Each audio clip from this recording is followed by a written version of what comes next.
শিশু ও বয়স্কদের কোরআন শিক্ষার ক্লাসের আজকে আমাদের হবে ৪৯ নং ক্লাস সূরা ফাতিহার ৬ নং আয়াত। আমরা গত পর্বে পড়লাম ৫ নং আয়াত, আজকে আমরা পড়ব সূরা ফাতিহার ৬ নং আয়াত বানান করে আমরা পড়ব ইনশাআল্লাহ। তাহলে চলুন আমরা শুরু করি।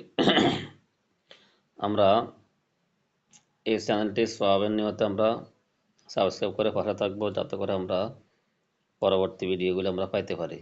তাহলে আমরা শুরু করি, চলুন। বিসমিল্লাহির রহমানির রহিম। সদের জের উচ্চারণ করি সি, সদের জের সি।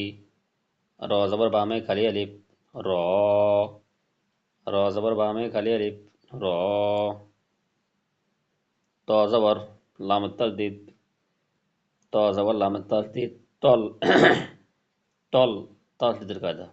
লামের জবর লা, জাল জের ইয়া জজম জি, জাল জের ইয়া জজম এক আলিফ জি। এইভাবে তিনবার করে, কমপক্ষে তিনবার করে আমরা বানান করবো, তিনবার করে। নুনের জবর না, এরপরে ভাঙা ভাঙ্গা সি, র, তল লা, জি না, সি, র, তল লা, জি না। এবার একসাথে সিরাতাল্লাযীনা, সিরাতাল্লাযীনা। এবার সামনে আলিফের জবর নুনের জজম আন, ইজহার, এখানে নুন সাকিন বাম ইজহার আইন আছে, আইন আসছে। আলিফের জবর নুনের জজম আন, আইনের জবর মিমের জজম আম, আইনের জবর মিমের জজম আম।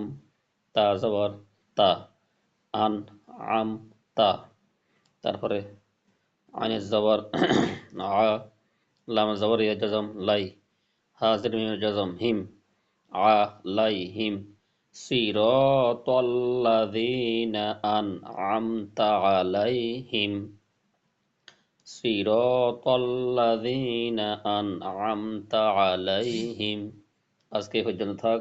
আমরা তারপর আমরা এই আয়াত আমরা শেষ করব। গয়রিল মাগদুবি আলাইহিম ওয়ালাদ-দাল্লিন, এই আয়াত আমরা পরবর্তীতে শেষ করব। পরবর্তী ভিডিওতে দেখা হবে। সবাই চ্যানেলটি সাবস্ক্রাইব করে পাশে থাকবেন।